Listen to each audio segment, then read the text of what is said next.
Praise the Lord, शालोम to everyone. मैं pastor Asha Rai परमेश्वर की हजूरी में आप सबको वेलकम करती हूँ और सबको जय मसीह की कहती हूँ। एंड उम्मीद करती हूँ कि आप सब सुरक्षित है, सेफ है और परमेश्वर के विश्वास में खड़े हैं और उस वफादार की आत्मा से आप परमेश्वर के कामों को कर रहे हैं। सबको मैं ब्लेसिंग्स देती हूँ, आशीष देती हूँ यीशु मसीह के सामर्थी नाम में। आज का जो मेरा विषय है वो ये है कि पौलुस की पत्रियों के बारे में हम जो है वो जानकारी लेंगे। इस सेशन में आप देखने पाएंगे कि पौलुस ने जो पत्रियां लिखी वो किसके लिए लिखी, किस मकसद से लिखी। Praise the Lord. तो हम देखते हैं, हम सब जानते हैं कि पौलुस ने 13 पत्रियों को लिखा और उन 13 पत्रियों को जो है कुछ कलीसिया के लिए लिखा, कुछ पर्सनल लेटर्स लिखे किसी व्यक्ति के लिए। रोमियो से लेकर फिलेमोन तक पौलुस ने पत्रियों को लिखा एंड रोमियो से सेकंड थिस्सलुनियों तक हम देखते हैं कि पौलुस ने कलीसिया के लिए पत्रियों को लिखा। फॉर एग्जाम्पल मैं आपको बताती हूँ कि जैसे कुरिन्थस नगर था, एक जगह का नाम था जहाँ पर कि वहाँ की कलीसिया, वहाँ के लोगों के लिए पौलुस ने जो है फर्स्ट कुरिन्थिया को लिखा और उसके कुछ सालों के बाद सेकंड कुरिन्थिया को पौलुस ने लिखा। जिस नगर का नाम था कुरिन्थस, उसी नाम से वहाँ की कलीसिया के लिए जो है उन पत्रियों को लिखा। तो हम देखते हैं कि 2 पत्रियां जो फर्स्ट कुरिन्थिया एंड सेकंड कुरिन्थियों को पौलुस ने कुरिन्थस नगर की कलीसिया के लिए लिखा।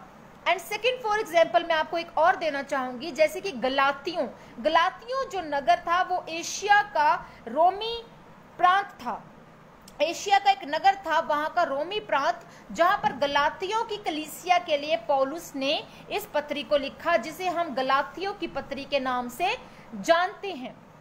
आगे हम देखते हैं कि रोमियो से सेकंड थिस्सलुनीकियों तक पौलुस ने तमाम पत्रियां उस जगह और प्रांत की कलीसिया के नाम पे लिखी हैं। आगे हम देखते हैं पर्सनल लेटर्स, जिसे हम एक पर्सनल व्यक्ति के लिए पौलुस ने उन पत्रियों को लिखा। और वो पत्रियां कौन सी हैं? First Timotheus, second Timotheus and Titus और फिलेमोन। अब यहाँ पर हम देखते हैं कि 4 पत्रियां हैं जो कि एक व्यक्ति के लिए, व्यक्ति के नाम से व्यक्ति के लिए पौलुस ने लिखा। और पौलुस किसी व्यक्ति के लिए ये ऐसा कह रहा है, जैसे कि फर्स्ट तिमोथियो और सेकंड तिमोथियो, ये एक जवान भाई था जिसका नाम तिमोथियस था, उसके लिए ये पत्रियों को लिखा। एंड तीतुस, इसके लिए 2 पत्रियों को लिखा और फिलेमोन भी इसी की तरह पौलुस ने पत्री को लिखा। तो कुल मिलाकर 4 जो लोग थे, 4 जो व्यक्ति हैं, इनके नाम पे पौलुस ने पत्रियों को लिखा है। और हम यहाँ पर देखते हैं कि जो 9 लेटर्स हैं, जो 9 पत्रियां हैं, वो कलीसिया के लिए पौलुस ने लिखी हैं। और जो 4 पत्रियां हैं, जो पर्सनल लेटर्स हैं, जो 4, वो एक पर्सनल व्यक्ति के लिए, एक पर्सनैलिटी के लिए, एक इंसान के नाम पर उस इंसान के लिए पौलुस ने लिखी है।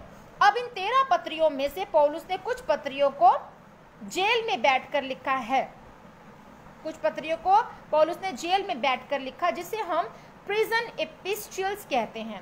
मतलब 4 पत्रियों को जेल में बैठकर पौलुस ने लिखा। और वो 4 पत्रियां जो हैं, इफिसियों, कुलुस्सियों, फिलिप्पियों और फिलेमोन। 3 पत्रियों को पासबानों की पत्रियां करके हम जानते हैं, जिसमें कि फर्स्ट तिमोथियस आता है, सेकंड तिमोथियस आता है और तीतुस आता है। अब ये इसलिए लिखा कि जो सेविकाई ये लोग कर रहे थे, ये परमेश्वर के काम को कर रहे थे, सेविकाई कर रहे थे, तो पौलुस इनको यहाँ पर ये बताता है कि इनकी सेविकाई किस ढंग की होनी चाहिए, इन्हें सेविकाई किस तरह से करनी है, इनका चरित्र कैसा होना चाहिए, सेविकाई को आगे ये कैसे बढ़ाएं, कैसे आगे तक लेकर जाएं, प्रभु के वचन को कैसे फैलाएं। यहाँ पर इन पत्रियों में पौलुस ने इन व्यक्तियों को ये बात कही। और पौलुस का सबसे पहला लिखा गया पत्री हम जानते हैं कि रोमियो से शुरू हुआ, हम सब ये समझते हैं। पर मैं आपको बताना चाहती हूँ कि पहला पत्री रोमियो नहीं है। पहला लिखा गया पत्री जो है पौलुस का, वो फर्स्ट थिस्सलुनीकियों है। इसमें वाद विवाद, और बहुत से कहते हैं कि गलातियों पौलुस का फर्स्ट पत्री लिखा गया है। पौलुस का जो लास्ट लेटर था वो था सेकंड तिमोथियस। पौलुस जब अपने जीवन के आखिरी पड़ाव पर था, तो तिमोथियस को पौलुस ने इन पत्री को लिखा था तिमोथियस के लिए। सो हमने यहाँ पर देखा कि पौलुस की पत्रियों के बारे में हमने जानकारी ली। सो प्रभु आप सबको आशीष और बरकत दे। God bless you all.